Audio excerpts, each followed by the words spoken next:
Anyone can lose weight. But what is the most effective weight loss regimen that doesn't involve calorie restriction or exercise? I scoured through the medical literature at all the randomized controlled trials, and the single most successful strategy to date. Dr. Michael Greger is a renowned physician, best-selling author, and internationally recognized speaker on public health issues, particularly the impact of nutrition on chronic diseases. Dr. Greger has dedicated his career to educating the public on evidence-based dietary choices for optimal health. He is the author of several influential books, including the groundbreaking bestseller, How Not to Die, which explores how lifestyle and diet can prevent and reverse many leading causes of death. With a dynamic and engaging speaking style, Dr. Greger is a leading advocate for a plant-based diet as a cornerstone of health and longevity. And the single most successful strategy to date is a diet of whole plant foods. The single most effective weight loss intervention like that ever published in the peer-reviewed medical literature,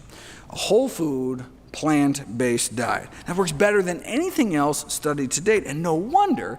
We've known for more than 40 years that those eating predominantly plant-based diets weigh on average about 30 pounds less than the general population, but you don't know if it's the diet itself until you put it to the test. In 2017, a group of New Zealand researchers published the Broad Study, 12-week randomized controlled trial in the poorest region of the country with the highest obesity rates. Overweight individuals were randomized to receive either standard medical care or semi-weekly classes offering advice and encouragement to eat a low-fat diet centered around fruits, vegetables, whole grains, and legumes. And that's all it was, just empowerment and information, empowerment with knowledge. No meals were provided. The intervention group was merely informed about the benefits of plant-based living and encouraged to fit it into their own lives at home. No significant change in the control group, but the plant-based intervention group, even though there were no restrictions on portions, be able to eat freely all the healthy foods they wanted, lost an average of 19 pounds by the end of the 3-month study. 19 pounds, sort of kind of respectable weight loss, but what happened next, right? At the end of those 12 weeks, class was dismissed and no more instruction was given.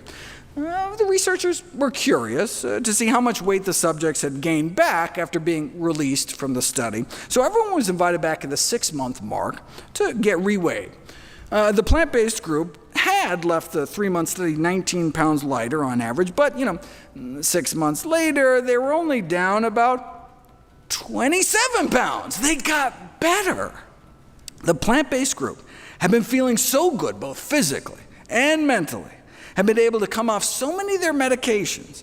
They were sticking to the diet on their own, and the weight continued to come off. What about a year later? Even in studies that last a whole year, where people are coached to stay on a particular diet for the entire year's time, by the end of the year, any initial weight loss typically tends to creep on back. The Broad Study only lasted 3 months, yet after it was all over, those who had been randomized to the plant-based group not only lost dozens of pounds, but they kept it off. They not only achieved greater weight loss at 6 and 12 months than any other comparable trial. That was months after the study had already ended. Whole food plant-based diet achieved the greatest weight loss ever recorded compared to any other such intervention published in the scientific literature. You can read the record-breaking study yourself for free in full at nature.com/articles/NUTD2173. Any diet that results in reduced calorie intake can result in weight loss. Dropping pounds isn't so much the issue. The problem is keeping them off. And a key difference between plant-based nutrition and more traditional approaches to weight loss is that people are encouraged on plant-based diets to eat ad libitum, meaning as much as you eat, as much as you want. No calorie counting, no portion control, just eating, right? The strategy is to improve the quality of the food rather than restricting the quantity of the food. You put people on a diet packed with fruits, vegetables, whole grains, and beans that allow them to eat as much as they want, they end up eating about 50% fewer calories than they might have otherwise, just as full on half the calories. Wait, how can you keep people satisfied cutting more than 1,000 calories from their daily diet? By eating more high-bulk, low-calorie density foods, vegetables, fruits, whole grains, beans, and fewer calorie-dense foods like meats, cheeses, sugars, and fats, right? But it may not just be the calories in side of the equation. Those eating more plant-based appear to effectively be burning more calories in their sleep. The resting metabolic rate of those eating more plant-based may be 10% higher or more, a boosted metabolism that can translate into burning off hundreds of extra calories a day more without doing a thing.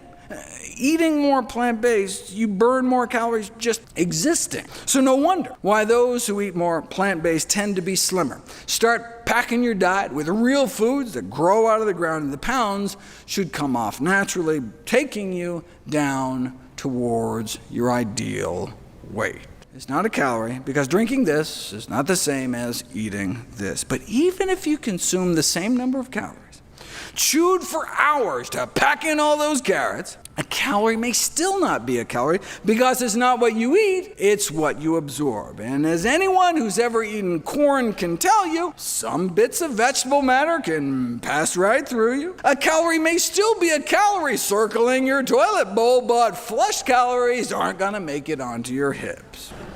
That's where fiber comes in. If you bump people's fiber intake up, even to just the recommended minimum daily intake, they start losing weight because they experience about a 10% drop in daily caloric intake. Why should more fiber mean fewer calories? Well, of course, first it adds bulk without adding calories. Cold-pressed apple juice, for example, is basically just apples minus fiber, and you could chug that, chug a bottle of juice in a couple of seconds. But, to get the same number of calories, you would have to eat about 5 cups of apple slices, and that's the difference fiber can make. But it's not just a calorie density thing. Imagine what happens next, right? The apple juice would get rapidly absorbed as soon as it spilled out of your stomach into your gut, right? Spike your blood sugars, whereas the sugar trapped in the mass of chewed apple slices would be absorbed more slowly along the length of your intestines, right? Nutrients can only be absorbed when they physically come in contact with the side of your intestine, with your gut wall. Now, fiber never gets absorbed, right? So it can act as a carrier to dilute or even eliminate calories out the other end.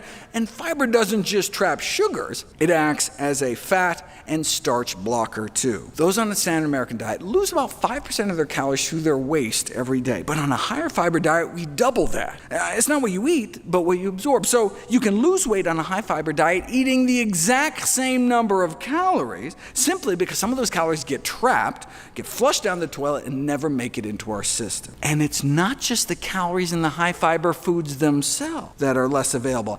High fiber foods trap calories across the board, right? So eat a Twinkie on a high fiber diet and you absorb fewer Twinkie calories. It's like every calorie label you look at gets instantly discounted when you're eating lots of fiber-rich foods, which is why it makes it onto my list. My section on other fat-blocking foods starts out with a command to eat your thylakoids, doctor's orders. What on earth is a thylakoid? Just the source of nearly all known life and the oxygen we breathe. No biggie. Thylakoids are where photosynthesis takes place, the process by which plants turn light into food. Thylakoids are the great green engine of life, microscopic sac-like structures composed of chlorophyll-rich membranes concentrated in the leaves of plants. When we eat thylakoids, when we bite into a leaf of spinach or something, those green leaf membranes don't immediately get digested. They last for hours in our intestines, and that's when they work their magic. Thylakoid membranes bind to lipase. Lipase is the enzyme in our body that our body uses to digest fat. So if you bind the enzyme, you slow fat absorption. But if all the fat is eventually absorbed, what's the benefit? Location, location, location. There's a phenomenon known as the ileal break. The ileum is the last part of the small intestine before it dumps into your colon. And when undigested calories are detected that far down in your intestines, your body thinks, oh, I must be full from stem to stern, and puts the brakes on eating more by dialing down your appetite. This can be shown experimentally. You insert a 9-foot tube down people's throats and drip in any calories, fat, sugar, protein, and you can activate the ileal brake. So then you sit them down to an all-you-can-eat meal, and compared to the placebo group, who had just gotten a squirt of water down the tube, people eat about 100 calories less, right? You just don't feel as hungry. You feel just as full, eating significantly less. That's the ileal brake in action. This can then translate into weight loss. Randomize overweight women on a diet to green plant membranes, in other words, just covertly slip them some powdered spinach, and they get a boost in appetite-suppressing hormones, a decreased urge for sweets. Yes, indeed, spinach can cut your urge for chocolate. And boom, accelerated weight loss, all thanks to eating green. The actual green itself, the chlorophyll-packed membranes in the leaves. Now, the researchers use spinach powder just so they can create convincing placebos, but you can get just as many thylakoids eating about a half a cup of cooked greens, which is what I recommend people eat 2 times a day in my Daily Dozen checklist of all the healthiest of healthy things I encourage people to fit into their daily routine. In the Journal of the Society of Chemical Industry, a group of food technologists argue that given their fat-blocking benefits, thylakoid membranes could be incorporated into functional foods as a new promising appetite-reducing ingredient, or you can just get them the way Mother Nature intended.